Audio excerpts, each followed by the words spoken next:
Hey guys, my name is Atulya Pratik and currently I am a final year medical student, and today we will talk about the most common general surgical emergency worldwide, and it is very common. I think you all know that it is appendicitis. So we will mainly focus on the three important things, that is the clinical approach or the clinical features to the appendicitis, diagnostic approach to the appendicitis, and its treatment and the management including all the steps of appendicectomy. And we will also talk about the Ankur Arora murder case. It is a very famous movie called Ankur Arora murder case related to the appendicitis, and I will discuss it at the end of the video, so make sure you will watch till the very end.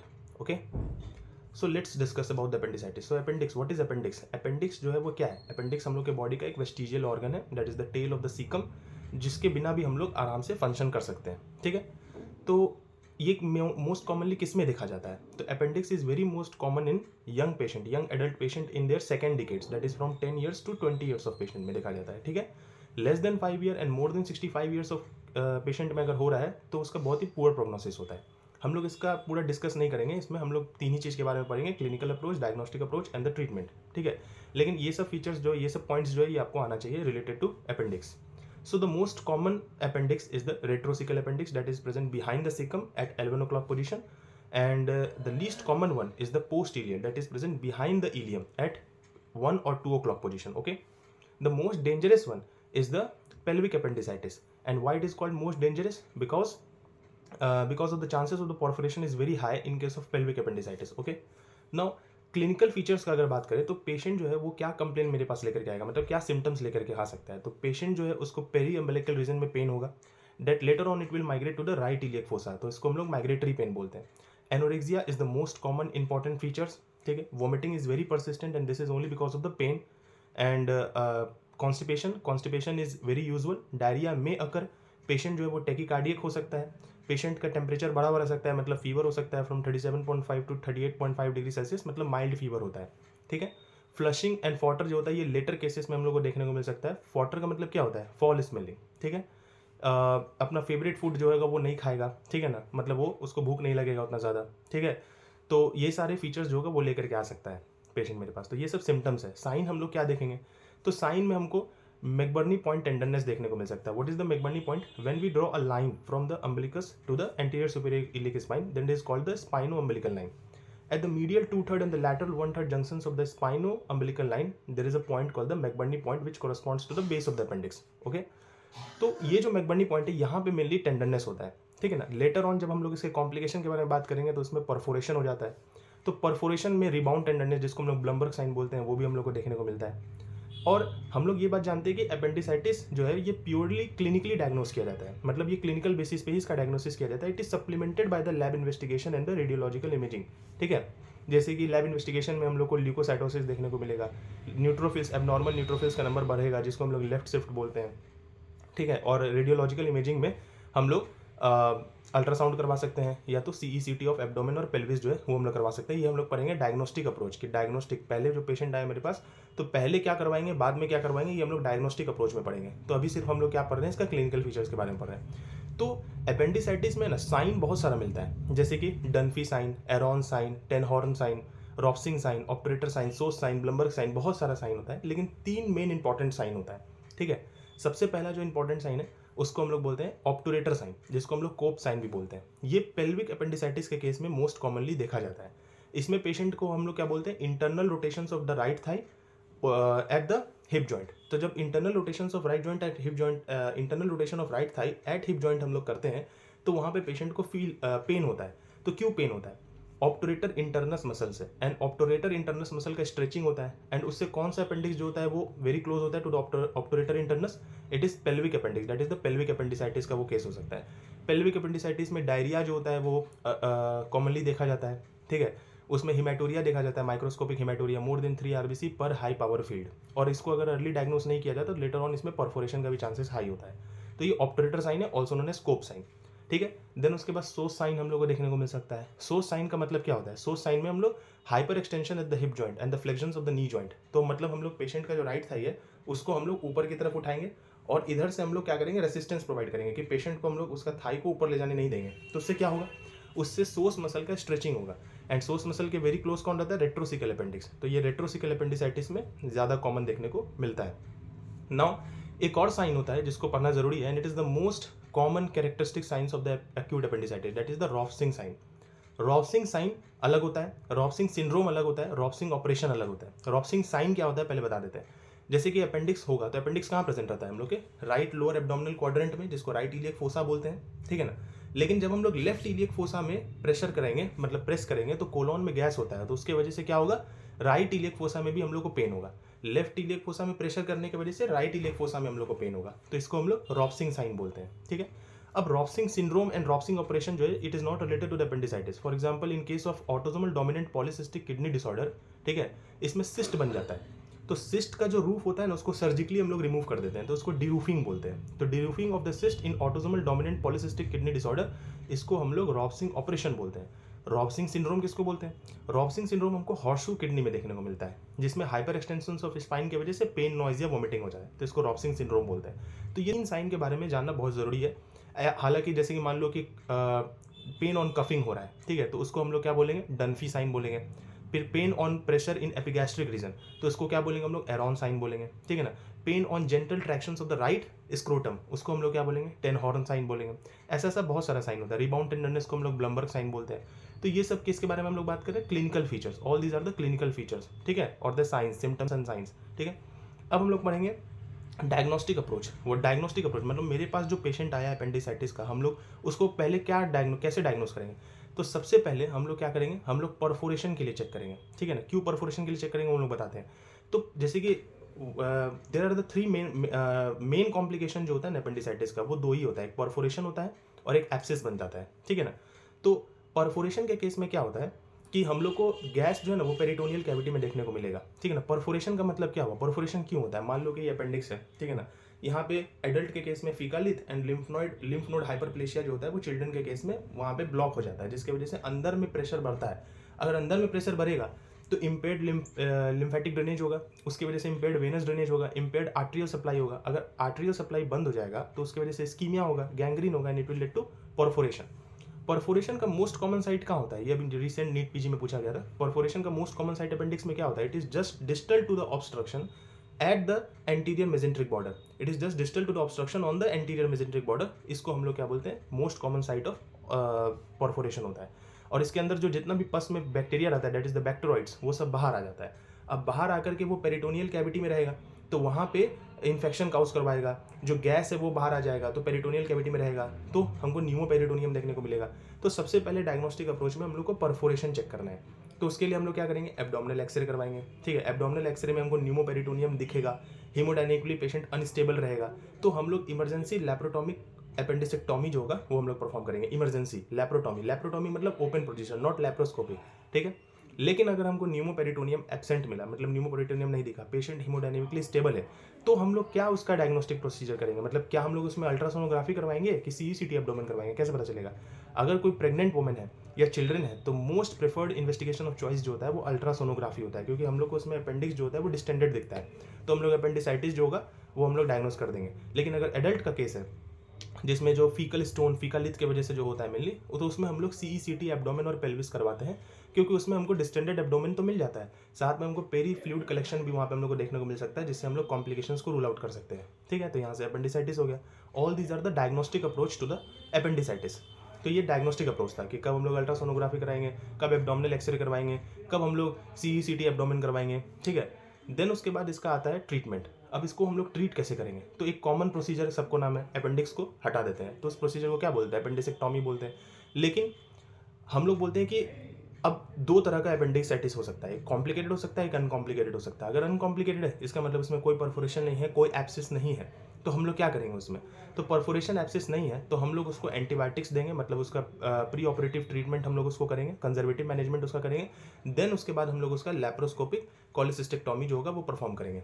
अब जब हम लोग pre treatment करवाते हैं तो उसमें क्या मिल सकता है, मतलब क्या देते हैं हम लोग, एंटीबायोटिक देते हैं। एंटीबायोटिक में क्या देंगे, सेफ्ट्रैक्सोन 500 मिलीग्राम पर 8 आवर हम लोग देते हैं, और या तो अगर सेफ्ट्रैक्सोन नहीं, मेट्रोनिडाजोल 500 मिलीग्राम पर 8 आवर हम लोग देते हैं। अगर मेट्रोनिडाजोल नहीं है तो सेफुरॉक्सिम दे सकते हैं 1.5 ग्राम पर 8 आवर। तो इसका 1 से 3 डोज देना है। और प्री ऑपरेटिवली 1 घंटा पहले से हम लोग को ये देना है। तो ये हम लोग क्यों देते हैं?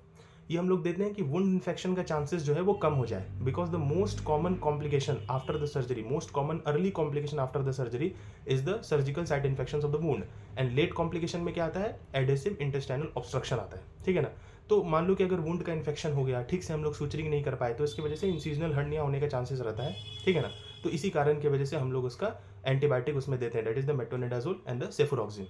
तो ये हम लोग अनकॉम्प्लिकेटेड के केस में दिए। अब कॉम्प्लिकेशन में या तो परफोरेशन हो सकता है या तो एब्सेस हो सकता है, ठीक है।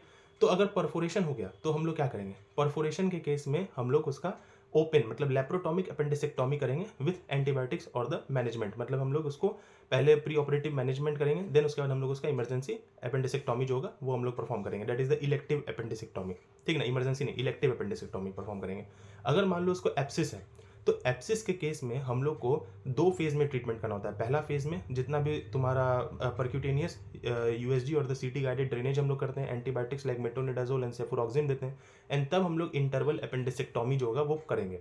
इंटरवल अपेंडिसेक्टोमी का मतलब क्या हुआ कि एक बार हम लोग को पहले इन्फ्लामेशन को सेटल डाउन कर देना है, ड्रेनेज कर देना है अगर एब्सिस का फॉर्मेशन हो गया है तो, फिर उसके बाद हम लोग को अपेंडिसेक्टोमी जो होता है वो करना है, मतलब प्लान्ड अपेंडिसेक्टोमी हम लोग को करना है, उसी को इंटरवल बोलते हैं, ठीक है ना। इमरजेंसी हम लोग को नहीं करना है, हालांकि appendicitis is the most common general surgical emergency world wide, ठीक है।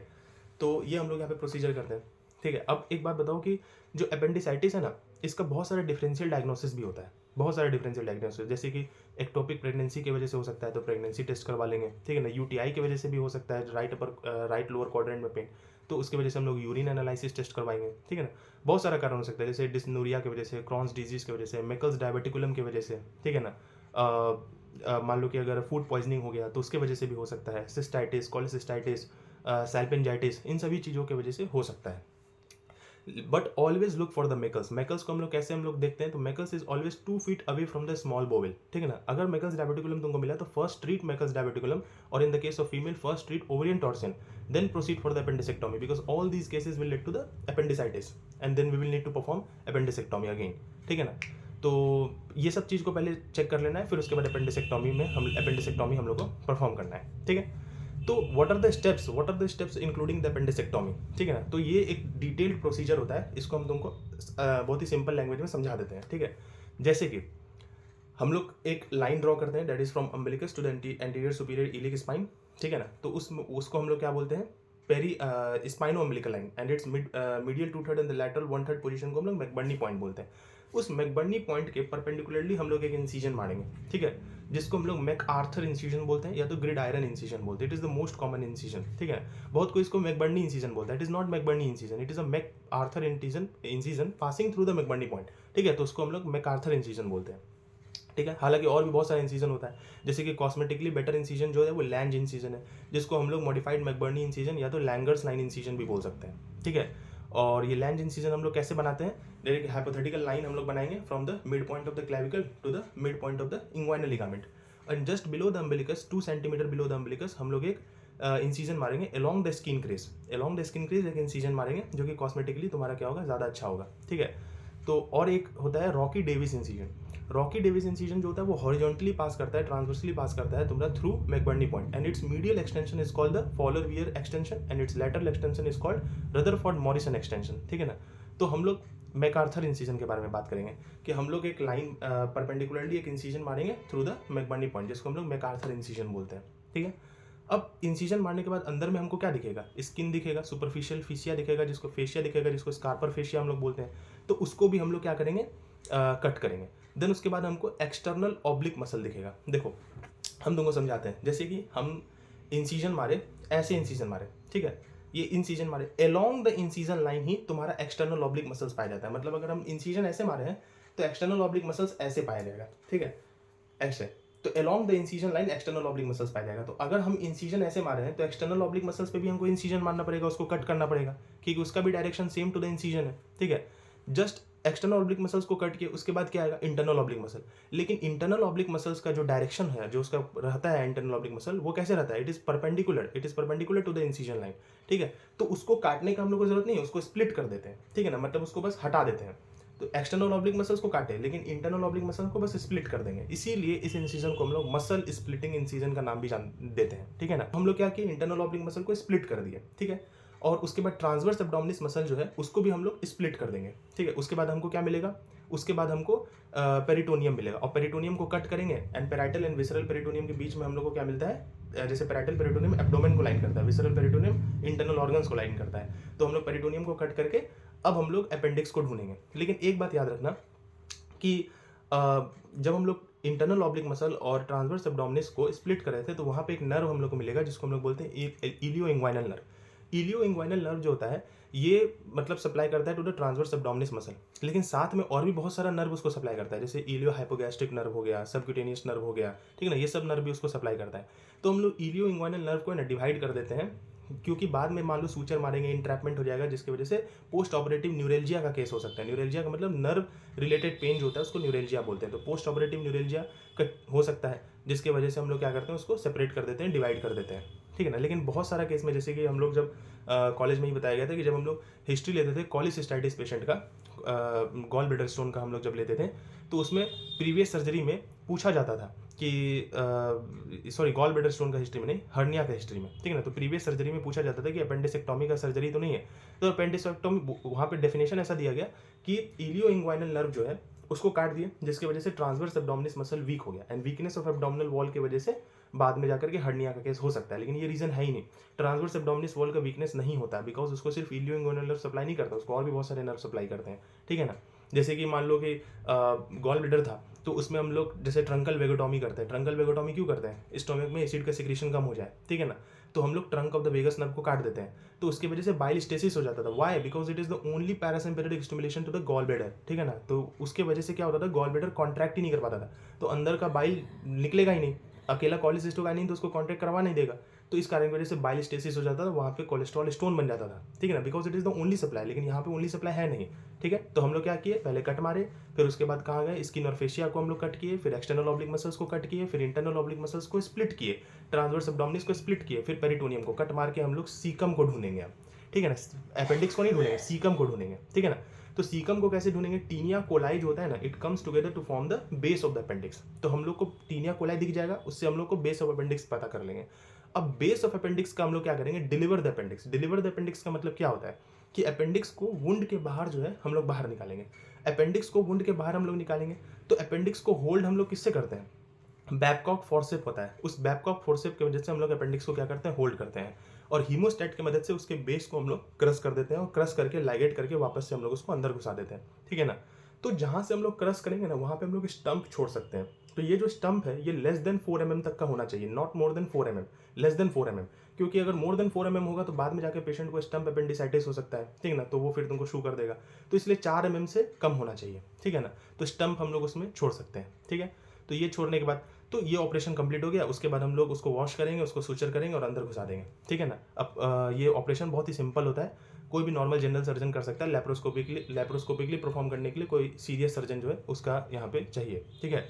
तो most common early complication after the surgery वो क्या होता है, पहले ही बताए थे, surgical site infections of the wound, and late complication में adhesive intestinal obstruction, and always check for the Meckel's diverticulum and the ovarian torsion in case of male and female, दोनों के केस में हम लोग को चेक करना है, ovarian torsion female के केस में चेक करना है, ठीक है। तो ये सब चीज़ हम लोग यहाँ पे चेक करते हैं। तो एक बात हमेशा याद रखना कि अगर कोई पेशेंट जो है ना वो राइट लोअर क्वाड्रेंट में पेन लेकर के आ रहा है तुम्हारे पास, तो always check for the recent viral illness and the lymphadenopathy, ठीक ना। तो ये क्यों हम लोग चेक करते हैं, because of the to rule out mesenteric adenitis. तो मेजेंट्रिक एडिनाइटिस को रूल आउट करने के लिए हम लोग ये चेक करते हैं, क्योंकि ये भी उसका डिफरेंशियल डायग्नोसिस होता है, इसका बहुत सारा डिफरेंशियल डायग्नोसिस होता है, ठीक है ना। अब हम लोग बात करेंगे अंकुर अरोरा मर्डर केस के बारे में। अगर आप मेडिकल स्टूडेंट हैं या डॉक्टर हैं, जो भी हैं, ठीक है ना, अंकुर अरोरा मर्डर केस नाम का एक मूवी है, यूट्यूब में जाइए उसको देखिए। ये पूरा अपेंडिसाइटिस और अपेंडिसेक्टोमी जो भी है इससे रिलेटेड है, ठीक है ना। आपको एक एक टर्म समझ में आएगा जब आप अपेंडिक्स को पढ़ लेंगे सर्जरी से, ठीक है। तो इसमें हम आपको बताते हैं कि हुआ क्या था। यहाँ पे जो अंकुर अरोरा है वो बच्चा था, ठीक है, उसका अल्ट्रासोनोग्राफी करवाया, पता चला कि उसको अपेंडिसाइटिस है, तो उसका नेक्स्ट डे सर्जरी परफॉर्म करने के लिए डेट रखा गया अपेंडिसेक्टोमी का, ठीक है।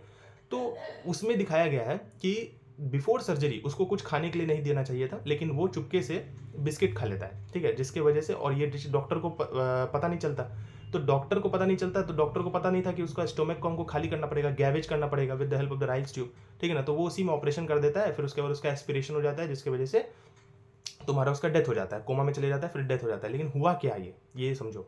देखो पेशेंट को क्या किया गया, अपेंडिसाइटिस में अपेंडिसेक्टोमी प्रोसीजर परफॉर्म करने के लिए पेशेंट में जनरल एनेस्थीसिया दिया जाता है, ठीक है।